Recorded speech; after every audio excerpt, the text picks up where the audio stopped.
I'd like to talk to those of you who have kids. I'm just wondering, this last Wednesday, the day after the Texas Children's Massacre, did you let your kids go to school the day after that? Did you take them to school? Did you drop them off? Did you walk them to the bus stop? Or walk them to school? Less than 24 hours after 19 dead children and 2 dead teachers and 17 others who were injured, did you take your child to school? I mean, I guess you have to, right? They've got to go to school. But I can't imagine what that was like for you. There must have been the deepest, sickest feeling in your gut. Not even a full day after this massacre, you have to make a decision to trust our government run schools, our society, that your kids are going to be okay. They're going to be safe. Nothing's going to happen. And you have to watch them leave the door, get on the bus, or you drop them off. They open the car door.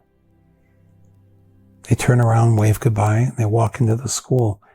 And you know, because this thought goes through your head. Not like it's not the first time it's gone through your head, but this past Wednesday, the day after this horrific tragedy, you wondered,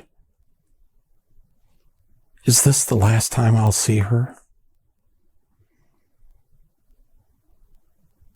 Did I just say goodbye to him for the last time? And then they walked in the school door. Was that the right thing to do? Well, what else are we going to do? How are we going to get back to normal? How are we going to live? And they've got to go to school. They've missed enough school over the last 2+ years.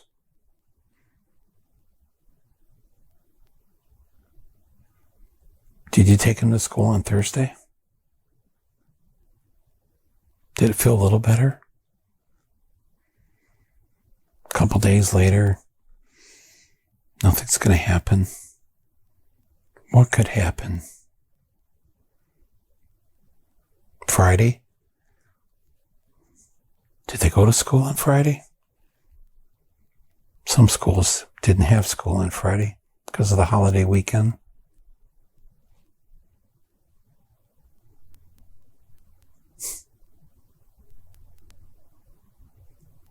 This week was another sick celebration of the American way. And today, on my podcast, I want to talk about a couple of things, just briefly. I want to ask you a question. I want to share with you some, I guess the only way to put it is some very sad and bad news. But I'm going to share it with you because you're my listeners. I've promised to always be honest and truthful with you. And I believe you can handle it. I believe you and I can do something maybe about it. But first we have to acknowledge and we have to know that there's something very awful that has to be said. And then finally, before I leave you here in just a little bit, I actually want to give you a piece of amazing hope. Not fake hope, not hopium. Real hope. A way out.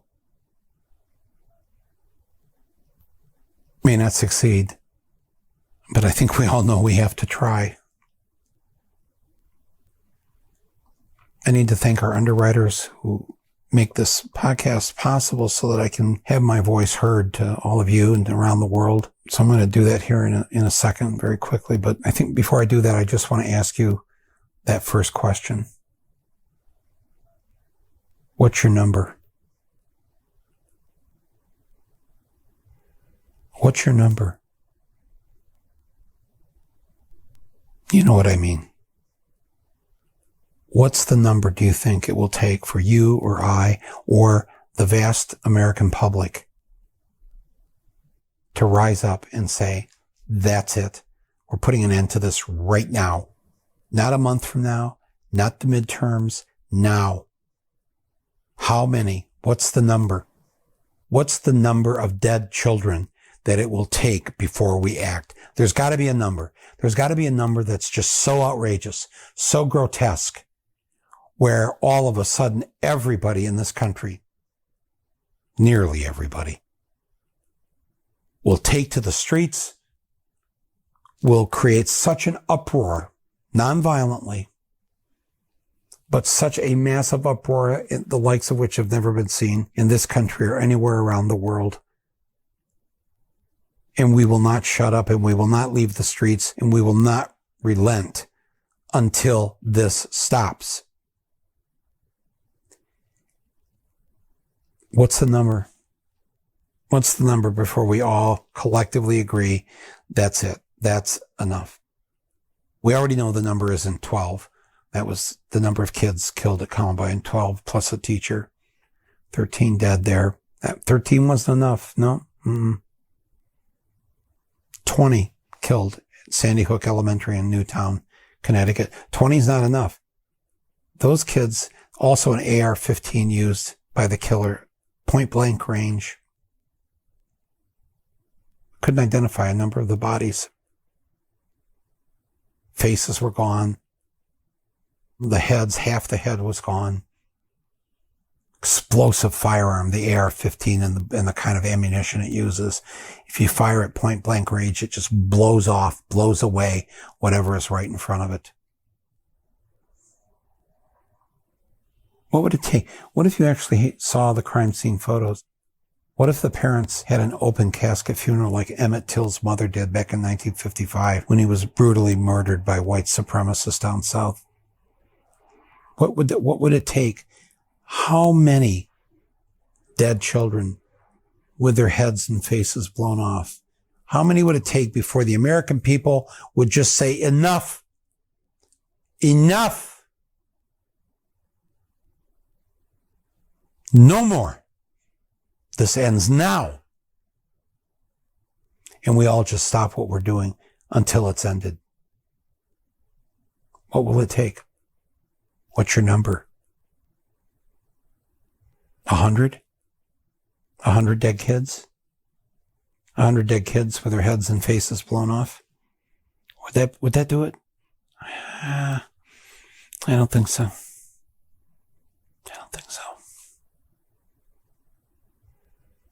How about 500? 500 little children massacred, laying in so many pools of blood. The pool becomes